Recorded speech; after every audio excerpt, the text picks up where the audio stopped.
This is Mark and Charity's Coffee Podcast. Yes, it is. Mark and Charity Coffee Podcast, Tuesday, April 26th today.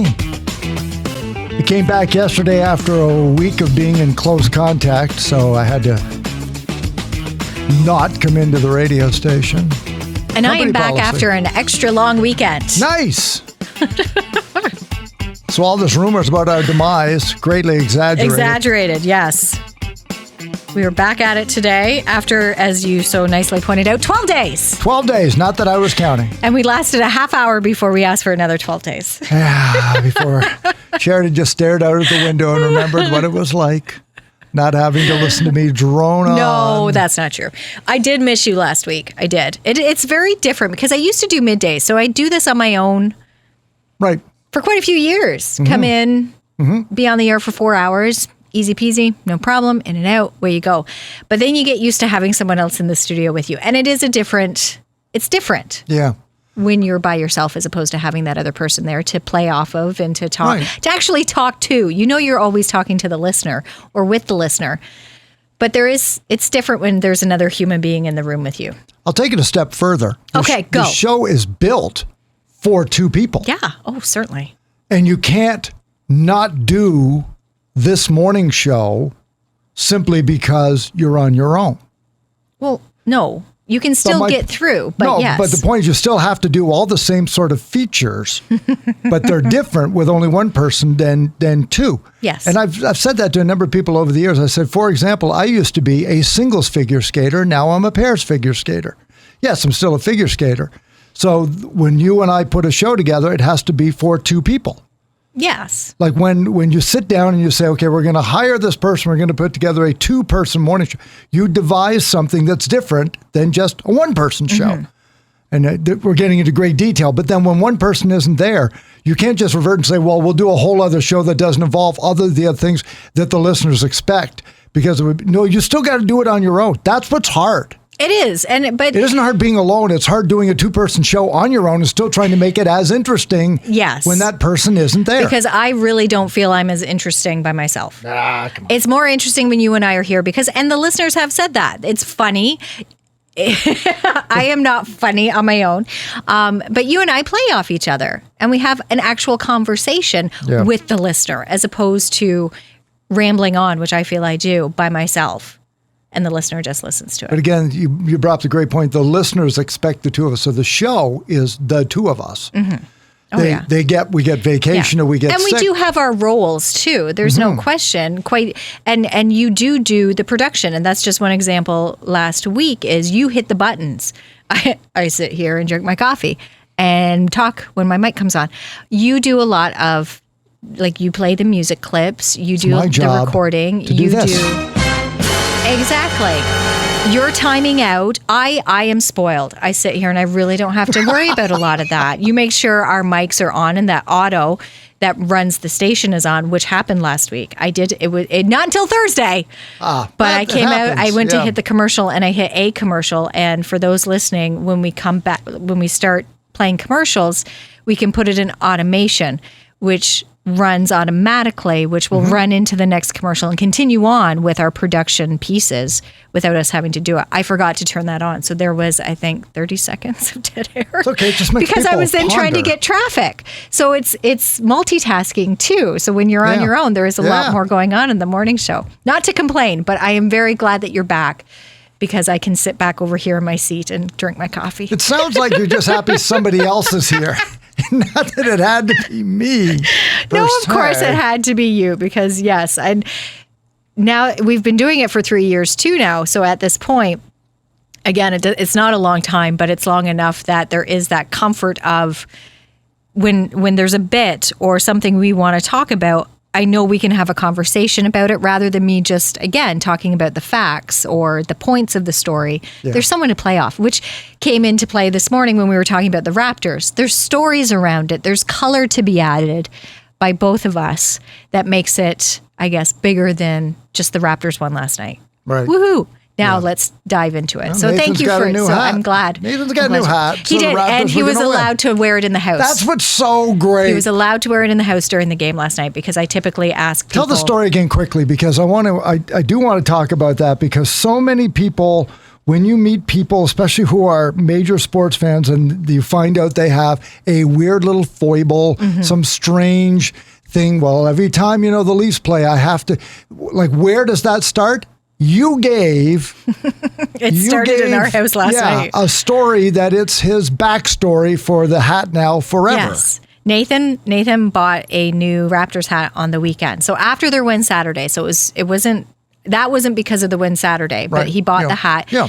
And then they played last night. And in our household, we have the rule when you come in the house, you take your hat off. We have a no hat wearing rule in our house. But before I went to bed last night, I noticed that he and his dad were watching the game and Nathan was wearing his new hat. And I know why he was wearing his new hat, but I did ask him to take it off because that's the rule in the house, to take the hats off in the house. And his dad asked me, well, come on, Mom. Couldn't he just wear it for the game? Couldn't he just wear it? I said, okay, fine. Just have him hang it up when he's done. Enjoy the game. Good night. And then they won. Right. And they've been paid. They were thought to be beat out on the weekend. Sure. They thought they'd be swept. Yep. And the Raptors won. So now it's kind of, okay, get your hat out. Now you have to wear it for Thursday night's game. Right. So he broke. There's so much in this story to unpack. He broke a rule in the house, which allowed the Raptors to win. And I love how you designated Wayne as Nathan's dad for that discussion, not my husband. No, Nathan's dad. Because he's the sports guy. He's the... And because he's Nathan's dad, I would say no to my husband. Right. Nathan's dad, I would. But under this different role where you just contradicted me in front of the children...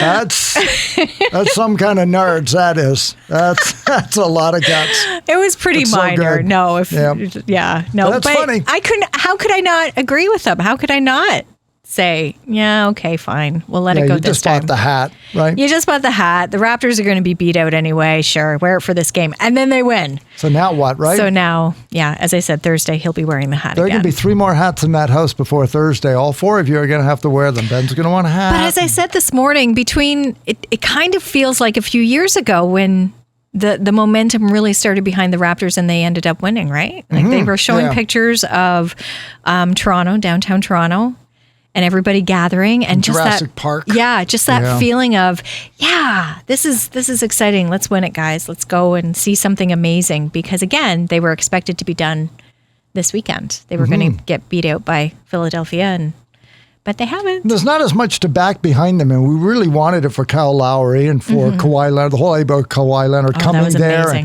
and then having him do his maintenance days where there's only so many games he's going to play. Everybody thought that was, spoiling a rich athlete, but that was part of that whole plan. And Pascal Siakam was a rookie, I think, at that point. I think he was a rookie.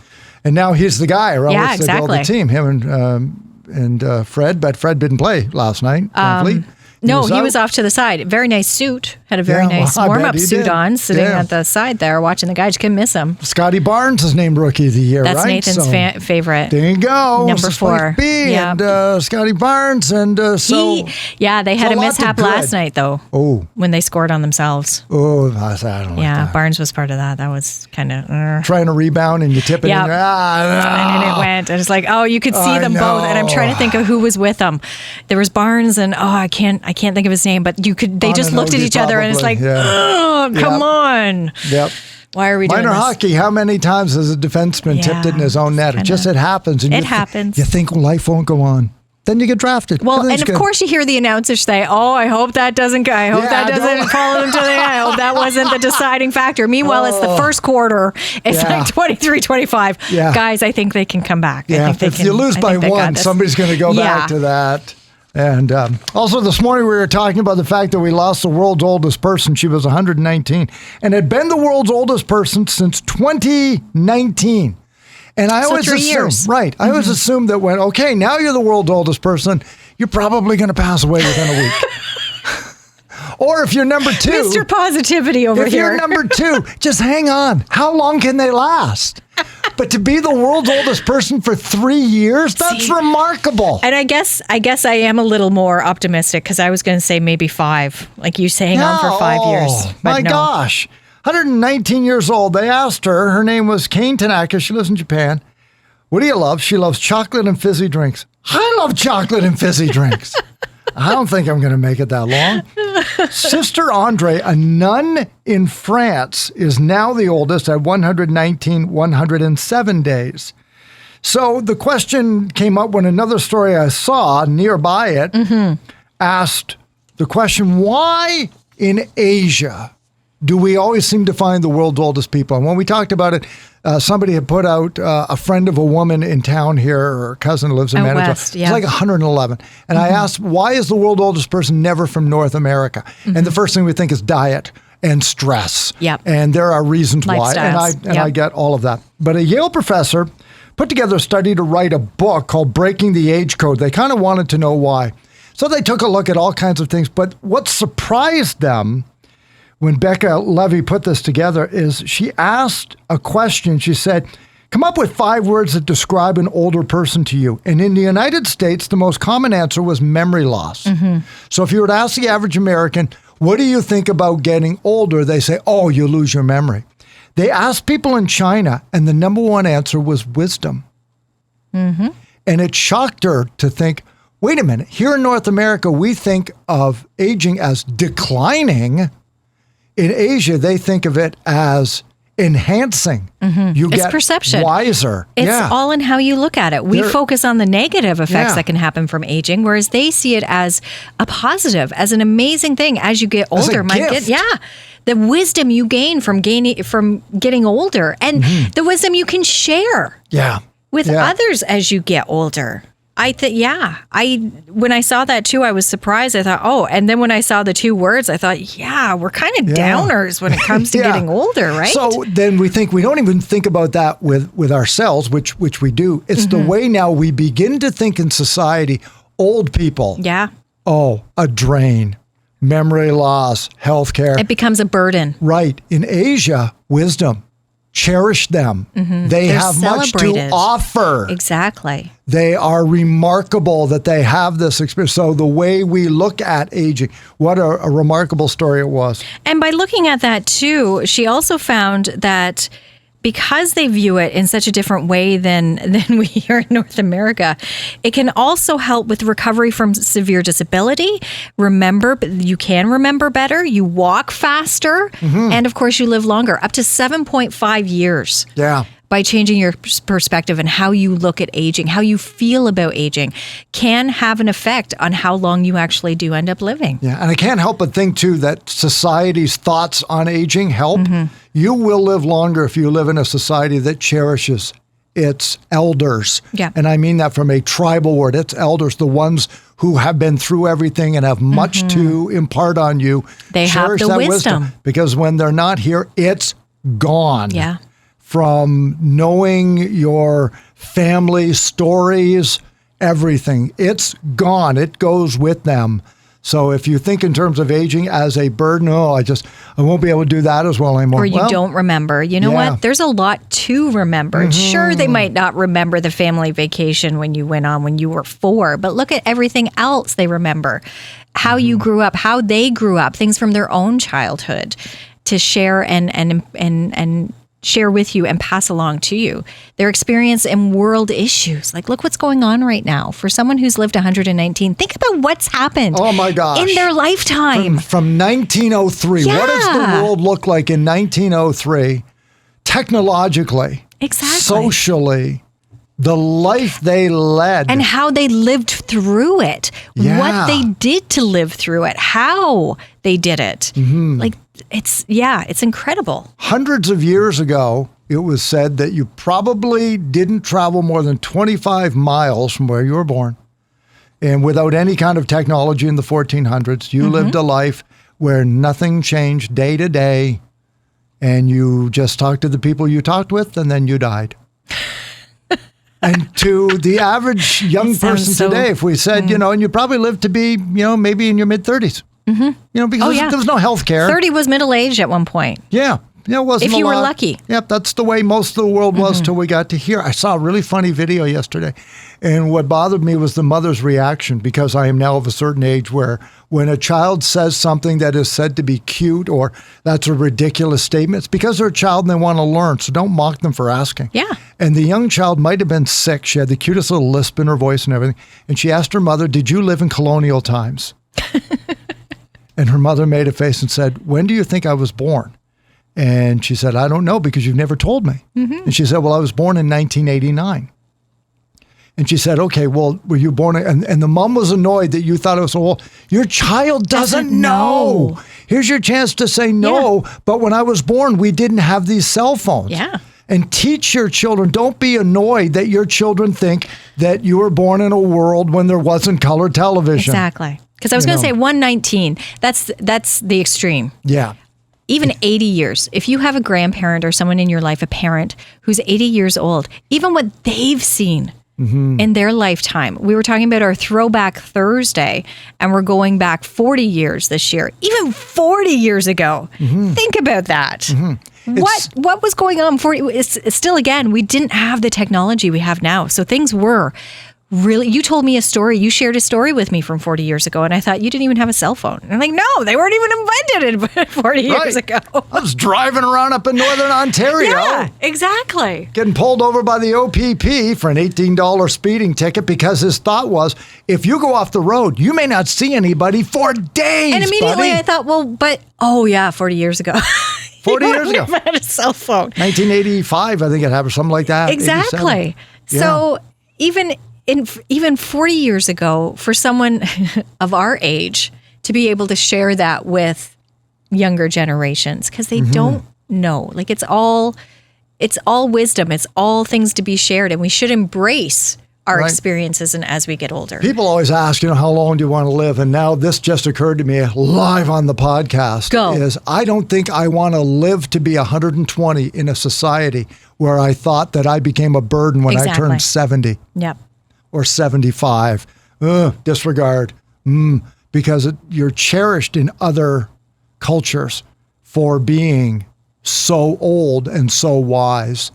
And I think if North America doesn't begin to think a little bit differently about cherishing those who are older and looking after them, and we heard in the pandemic about how it spread through old age homes, quote unquote, and we thought they deserve better. They fought in the Second World War, like they have so much to offer. It opens the door to the greater question of what a disposable society we are. Yeah, it's unfortunate, but it does bring up the fact that as soon as you're not useful, as soon as something isn't useful or deemed to not be useful, we kind of discard it and we move on. And unfortunately, I do think that that's what happens as generations get older. They don't become, they're viewed as not as useful. So then they become a burden. Yeah. And they do get forgotten and left behind. And that is horrible. And you're right. If we don't catch up, if we don't open our eyes and realize what a tremendous treasure we have, and look after not only our possessions, but these people, these loved ones. Sure. Then we're losing out. We're missing so much. Yeah, and it's easy to mock too because of the way technology has gone. My grandparents, they don't understand social media. Well, nobody did for about 11,000 years worth of You know what? I'm finding history. I'm understanding it less and less too. So how long is it going to be before my kids are like, oh, whatever, Mom? Yeah, but guess what? If you sat down and explained things always, and showed, then they're more than happy to learn because they can show you a few things too. And I've told you, 100%. First time I get like a grandchild, boy or girl, doesn't matter to me, and they're like 5 or 6 or 5 or whatever. So I'm going to take them by the hand, and we're going to sneak out the back door, and we're not going to tell anybody, and we're going to call him a tree. Kids aren't allowed to climb trees anymore because they might get hurt. And I'm going to teach you, and maybe I'm not going to be good at it, but I'm going to teach you how you hold this branch here and how you use your feet on the bark because your running shoes have the traction. They can get up there. So I'm going to show you, and then you're going to see your backyard or my backyard or the neighbors over the fence from a different perspective. When you sit up here and it's nice and quiet, we can just talk and this can be our tree. That's what grandparents do. We're going to do something different. I'm going to show you this was what it was like when I was a kid. And this is really cool. You know, some of my most treasured items are, and I have them in the lockbox, are letters from my grandmother. Yeah. She and I would write letters to each other. And my kids, and I don't want this to dive into another, but kids aren't taught cursive writing anymore. Okay. And my grandmother had beautiful writing. Yeah. And I have these letters from her now of not only her writing, but just her thoughts and ideas. And I love that she and I shared that, because my kids, I don't know that they would know how to address a letter. They know their address, but for them to sit down and write a letter and send it to someone, I don't, sitting here thinking about it, they could with help.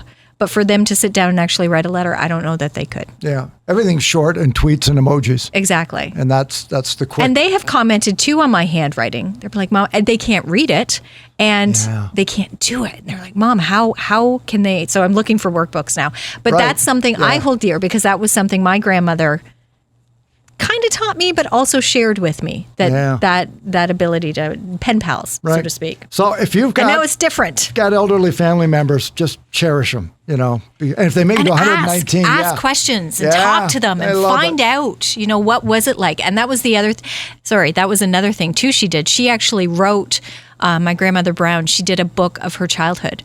Just memories she had. She wrote it down and printed it off and gave it to family members. It's only about 20, 30 pages. Who cares? But just memories she had at 90 that from her childhood.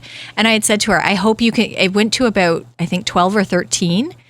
She was 12 or 13. I said, please tell me about your years teaching and how you met grandma. Like, continue it on. Right. Like your next stage. Yeah. What was it like going off to work and teaching students, because she was a teacher, and then getting married and starting her family. And unfortunately, she never got there. But I thought that's wonderful to go back and read these memories that she had. Yeah.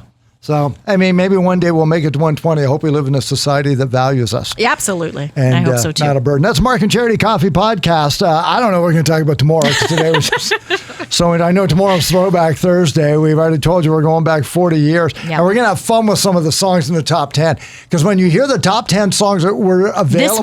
This week. For the 1st of May, as it comes up this weekend. The titles on there, and from that, the two we're going to choose and have some fun with. You were quite excited by some of these songs. There's such a swath of songs. You know, people always say, "Oh, every song today sounds the same." Well, not back in 1982. No, some of the stuff it was quite a range. Very diverse. So we'll have some fun with that tomorrow. Of course, we'll have. Galaxy of Games in at 7:15. Pulse, latest entertainment news. Jimmy Hollywood's going to be in. Mark and Charity Coffee Podcast. Wherever you get your favorite podcast, join us weekly, 15, 20 minutes long or so, on what went on in the morning show and across the Quinte region. Have yourself a great Tuesday. We'll talk tomorrow.